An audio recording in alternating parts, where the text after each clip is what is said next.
আরজিকর কাণ্ডের পর অর্থাৎ আরজিকর হসপিটালে জুনিয়র চিকিৎসকের ধর্ষণ এবং খুনের ঘটনা ঘটার পর যেভাবে গোটা দেশ তোলপাড় হয়ে ওঠে, যার ফলে কিন্তু এক কথা শুধু গোটা দেশ না, সারা বিশ্ব তোলপাড় হয়ে ওঠে, যার ফলে কিন্তু দেশের সর্বোচ্চ আদালত অর্থাৎ সুপ্রিম কোর্ট সুমোটো মামলাটি গ্রহণ করে এবং এরপরে আমরা দেখেছি প্রথম যে শুনানি হয়, দ্বিতীয়বার শুনানি হয়েছে এবং পরবর্তী শুনানির ডেট ছিল 27শে সেপ্টেম্বর, কিন্তু বিশেষ কারণে সেই ডেট পিছিয়ে আপাতত 30শে সেপ্টেম্বর হয়েছে। এখন সবচেয়ে বড় প্রশ্ন, প্রথম দুটো রায় শুনানির সুপ্রিম কোর্টের অবজারভেশন তো আমরা শুনেছি, এবার কী হচ্ছে 30শে সেপ্টেম্বর যে রায় রয়েছে সেখানে কি হতে চলেছে এই নিয়ে করব একটু আলোচনা। নমস্কার, আমি সত্যজিৎ পাল রয়েছি আপনাদের সঙ্গে। বিশেষ করে এই আরজিকর কাণ্ড ঘটার পর যেভাবে গোটা দেশ তোলপাড় হয়ে গেছিলো, মানুষ আন্দোলনে সামিল হয়েছিল, যার ফলে কিন্তু এক কথায় বলা যায় শুধু ভারতবর্ষ না, সারা বিশ্বে যেভাবে আন্দোলনটা যেভাবে ছড়িয়ে পড়েছিল, বিষয়টি যেভাবে আন্তর্জাতিক রূপ পেয়েছিল, যার ফলে কিন্তু বিশ্বের বিভিন্ন দেশে কিন্তু ভারতবর্ষে আইন শৃঙ্খলা বা বিচার ব্যবস্থা নিয়ে কিন্তু একটা প্রশ্ন উঠে যায়, যার ফলে কিন্তু দেশের সর্বোচ্চ আদালত এই সুমোটো মামলাটি গ্রহণ করেন। এবং এরপরেই আমরা দেখলাম প্রথমবার যে শুনানি হলো সেখানে সুপ্রিম কোর্ট, বিশেষ করে সুপ্রিম কোর্ট কিন্তু যথেষ্ট অসন্তুষ্ট ছিল এই রাজ্য সরকারের উপর। বেশ কিছু বিষয়ে কিন্তু ঘাটতি দেখা যায়। রাজ্য সরকার যে আইনজীবী ছিলেন কপিল সিবাল, তিনি কিন্তু সেভাবে জবাবটা দিতে পারেননি। এরপরে আমরা দেখলাম দ্বিতীয়বার যে শুনানি হলো সেইখানেও কিন্তু বিশেষ করে সেখানে সুপ্রিম কোর্টের বিচারপতির ডিভিশন বেঞ্চে কিন্তু সিবিআই কিন্তু মুখবন্ধ খামে রিপোর্ট জমা দিয়েছে। যে রিপোর্টটা জমা দেয় সেখানে যে নামগুলো হয়তো উঠেছে, যাতে কিন্তু স্তব্ধ হয়ে গিয়েছিলেন এই বিচারপতিরা, যার ফলে আমরা দেখলাম যে বিচারপতিরা বেশ কিছু ঘোষণা করলেন। কিন্তু যেটা সবচেয়ে গুরুত্বপূর্ণ, যে দ্বিতীয়বার শুনানিতে কিন্তু এক কথায় লেজে গোবরে হয়েছিলেন রাজ্যের আইনজীবী কপিল সিবাল। তিনি যেখানে দেশের অন্যতম সেরা আইনজীবীদের মধ্যে একজন, সেখানে তার হাতে কিন্তু সুপ্রিম কোর্টের বিচারপতিদের প্রশ্নের কোনো জবাব ছিল না, বা অর্থাৎ জুনিয়র চিকিৎসকের পক্ষে বা আইনজীবী যারা লড়াই করছেন তাদের সাথে কিন্তু উপযুক্ত পেরে উঠতে পারেননি। একের পর এক প্রশ্নে কিন্তু বিদ্ধ হয়েছেন এই কপিল সিবাল। এই দুটো রায় যদি দেখি, যে এই রায়ে কিন্তু জুনিয়র চিকিৎসকরা অনেকটা জুড়ে ছিলেন, কারণ তাদের যে আন্দোলন তা নিয়ে কিন্তু চর্চা অনেকটা হয়েছে। প্রথমবারে আমরা দেখলাম যেখানে একের পর এক ভুল কিন্তু সুপ্রিম কোর্ট খুঁজে পেয়েছিল, কিন্তু শেষে রায় দেয় জুনিয়র ডাক্তারদের উপর যে তাদের কাজে যোগ দিতে হবে, নইলে রাজ্য সরকার ব্যবস্থা নিতে হবে। দ্বিতীয়বার যে শুনানি হলো সেইখানে কিন্তু জুনিয়র ডাক্তাররা কিন্তু চর্চায় ছিলেন, ফলে কিন্তু সেখানে একটা গুরুত্বপূর্ণ যে সিবিআই কিন্তু মুখ বন্ধ খামে রিপোর্ট দিয়েছে। এখন আগামী দিনে কী হতে চলেছে হচ্ছে সবচেয়ে গুরুত্বপূর্ণ। বিশেষ করে মুখ বন্ধ খামে যে রিপোর্ট সিবিআই জমা দিয়েছে, আমার তো আশঙ্কা হয়তো সর্বোচ্চ যিনি রয়েছেন প্রভাবশালী তার নামও থাকতে পারে, বা তিনি প্রভাব খাটিয়েছেন এরকম কিছু কিন্তু উঠে আসতে পারে। কিন্তু যেটা 30শে সেপ্টেম্বর যে রায় রয়েছে সেখানে কি হতে পারে, দেখুন এই যে 30শে সেপ্টেম্বর যে রায় যেটা হতে পারে, যে বিষয়গুলো সামনে আসতে পারে, সেটা হলো সবচেয়ে গুরুত্বপূর্ণ যে সুপ্রিম কোর্টের সিবিআই যে মুখ বন্ধ করে রিপোর্ট পেশ করেছে এবং তারপর তারা যে তদন্ত করেছে তা কিন্তু অত্যন্ত গুরুত্বপূর্ণ। তার কারণ আমরা জানি সন্দীপ ঘোষ তিনি তো জেলে রয়েছেন, এই পাশাপাশি এই যে টালা থানার ওসি তাকেও গ্রেপ্তার করেছে এবং তার পলিগ্রাফ টেস্ট হওয়ার কথা। এখন পাশাপাশি যেটা সিবিআই যেটা উদ্ধার করেছে সেটা হলো এই যে জুনিয়র চিকিৎসকের হত্যার পরে তার যে এফআইআর, সেই এফআইআর কপি বদল কিন্তু টালা থানাতে বসেই হয়েছিল, এমনটাই কিন্তু দাবি করছে সিবিআই। পাশাপাশি যে তার যে ময়না তদন্ত হয় সেখানেও যে বিশেষ করে ময়নাতদন্তে যে একজন ডোম থাকার কথা, সেই ডোম যিনি ছিলেন তা কিন্তু বসিয়ে রাখা হয়, অর্থাৎ ময়নাতদন্তে ব্যবচ্ছেদে ডোম কিন্তু সাহায্য করে থাকেন, কিন্তু তাই কিন্তু সেভাবে ব্যবহার করানো হয়নি। অর্থাৎ এই যে কোনো ময়নাতদন্ত যদি হয়, বিশেষ করে যেই শরীরে ময়নাতদন্ত হয় তার মাথার চুল থেকে শুরু করে পায়ের নখের বিবরণ কিন্তু লেখা হয় এবং তার কিন্তু ফরম্যাটও রয়েছে, কিন্তু দেখা যায় এক্ষেত্রে কিন্তু ডোমকে সেই শরীর ছুতে দেওয়া হয়নি, অর্থাৎ তাকে একসময় বসিয়ে রাখা হয়। পাশাপাশি যেটা আরও সিবিআই কর্তা যেটা উদ্ধার করেছেন সেটা হচ্ছে সেইখানে সেই দিন যেই ময়নাতদন্ত হয়েছিল সেখানে কিন্তু এই সন্দীপ ঘোষ ঘনিষ্ঠ আইনজীবীরাই চিকিৎসকরাই উপস্থিত ছিলেন এবং তারাই ময়নাতদন্তটা করেন। কিন্তু এখানে সবচেয়ে গুরুত্বপূর্ণ যেখানে এমন একজন চিকিৎসক ছিলেন তিনি কিন্তু এই ময়নাতদন্ত করতে রাজি ছিলেন না। তার কারণ এক কথা যেহেতু সূর্য ডুবে গেছে, সূর্যাস্তের পরে ময়নাতদন্ত করতে রাজি ছিলেন না। ফলে যেহেতু এই যে প্রভাব খাটিয়ে ময়নাতদন্তটা করা হয় সেইখানে এই চিকিৎসক কিন্তু কোনোভাবে ছবি তুলে রাখেন। এই যে জুনিয়র চিকিৎসকের দেহে ক্ষতের দাগ কিন্তু সেই ছবিতে উঠে এসেছে। ফলে সাহেব এবং তিনি সেই ছবিগুলো কিন্তু সিবিআইকে পেশ করেছেন।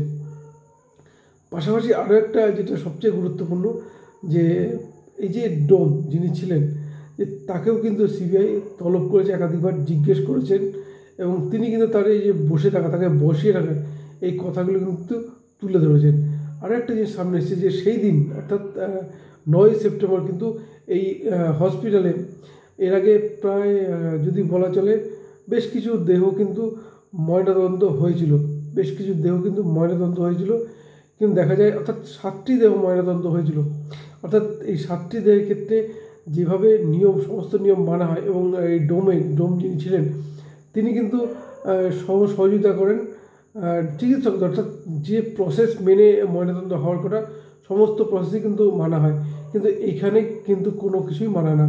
অর্থাৎ একটা দেহ ময়নাতদন্ত করতে যেখানে 1 ঘন্টা 10 মিনিট সময় নিয়েছিলেন চিকিৎসকরা, এখানে দেখা যায় 40 মিনিটের বেশি নেননি। অর্থাৎ কোথাও যেন একটা প্রশ্ন চিহ্ন কিন্তু থেকে যায়। পাশে ডোম তিনি তো তাকে যে জেরা করেছে সিবিআই সেখান থেকে বিষয়টি সামনে এসে তাকে যেহেতু আড়াল করা হয়েছিল বা কেনই বা তাকে আড়াল করা হয়েছিল, এই যে প্রশ্নগুলো সেগুলো কি তথ্য প্রমাণ লোপাটের জন্য কি তাকে আড়াল করা হয়েছিল।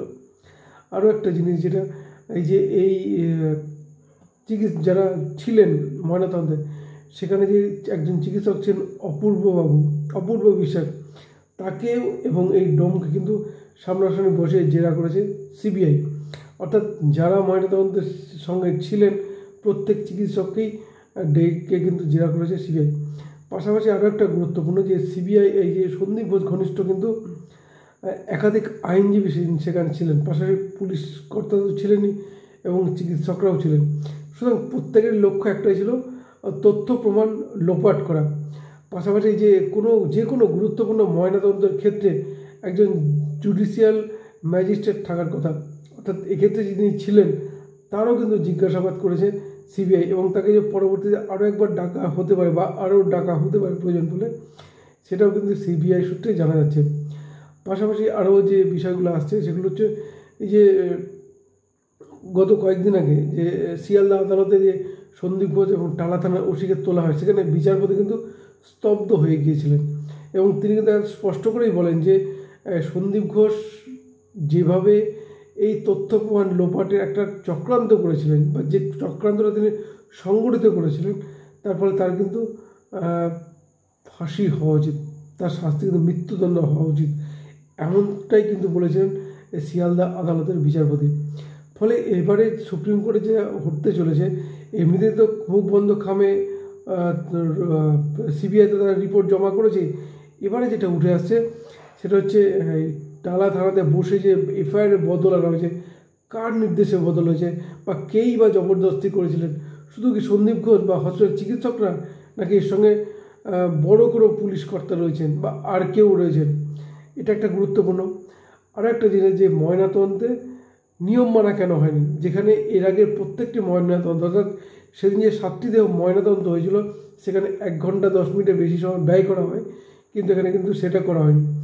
পাশাপাশি এই যে ডোম যিনি থাকেন, যিনি সেই দেহ এক কথায় বলে যে ডাক্তারদের সহযোগিতা করেন বিভিন্নভাবে ঘুরিয়ে, কিন্তু এখানে কিন্তু তার কিন্তু এক কোনায় বসিয়ে রাখা হয়েছিল। অর্থাৎ বসিয়ে রাখার কারণটা কি, এই যে জুনিয়র চিকিৎসকের গায়ে যে ক্ষত রয়েছে সেগুলো কি যাতে তিনি না বুঝতে পারেন বা বাইরে না বেরিয়ে আসে সেই কারণেই। পাশাপাশি আরও একটা যে এই যে এরপরে সিবিআই কিন্তু ইতিমধ্যে আমরা জানি পানিহাটির বিধায়ককে তলব করেছেন, তাকে জিজ্ঞাসাবাদ করেছেন এবং তিনি কিন্তু এই দেহ সৎকারে শ্মশানে ছিলেন, পাশাপাশি সেদিন যে কাণ্ড ঘটে এই হসপিটালেও ছিলেন। ফলে এটা কিন্তু অত্যন্ত গুরুত্বপূর্ণ হতে চলেছে যে আগামী 30 তারিখে যে সুপ্রিম কোর্টে মামলা উঠতে চলেছে সেখানে অত্যন্ত গুরুত্বপূর্ণ।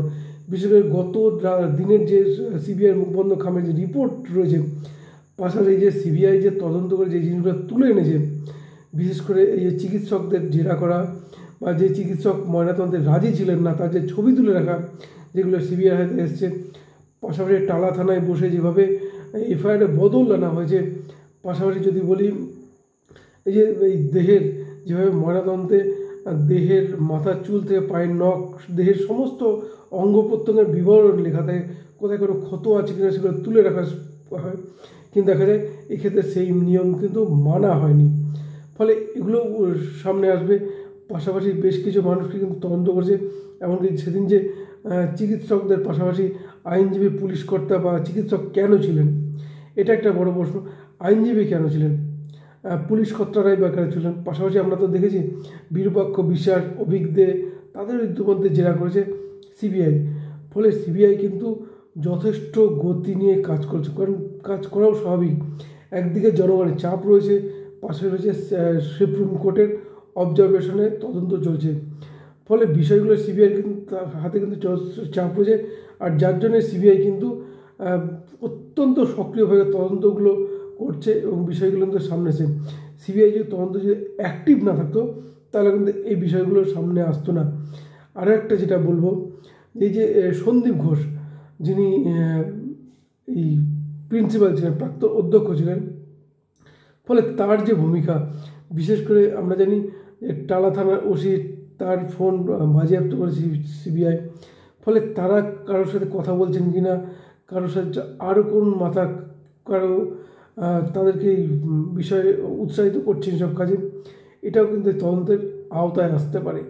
ফলে সবচেয়ে গুরুত্বপূর্ণ যেবারে সিবিআই যে তদন্ত করেছে, বিশেষ করে দ্বিতীয়বার মুখ বন্ধ করা রিপোর্ট দেওয়ার পর, কারণ যেভাবে প্রভাবশালীদের নাম সেদিন সুপ্রিম কোর্টের বিচারপতিরা দেখে স্তব্ধ হয়ে গিয়েছিলেন, এবং তারপরে এই যে বিষয়গুলো সামনে এসে, বা এই যে বিধায়ক যার বললাম যে পানিহাটির বিধায়ক, তারই বা কী প্রয়োজন পড়েছে যে তিনি আরজিকর হসপিটালে এসেছিলেন সেই দিন, পাশাপাশি শ্মশানে দাহ করতে এতটা সক্রিয় হয়ে পড়েছিলেন, পাশাপাশি যে ময়নাতদন্তে এত তাড়াহুড়ো কেন, বা যেখানে সূর্যাস্তের পরেই বা ময়নাতদন্তটা কেন করতে হলো, পাশাপাশি দেহ ময়নাতদন্তের পর দেহ সৎকারের কী প্রয়োজনটা হলো, এই যে তার দেহে কোথাও ক্ষত বিক্ষত আছে কি না সেই রিপোর্ট কিন্তু সেভাবে কিন্তু তুলে ধরা হয়নি।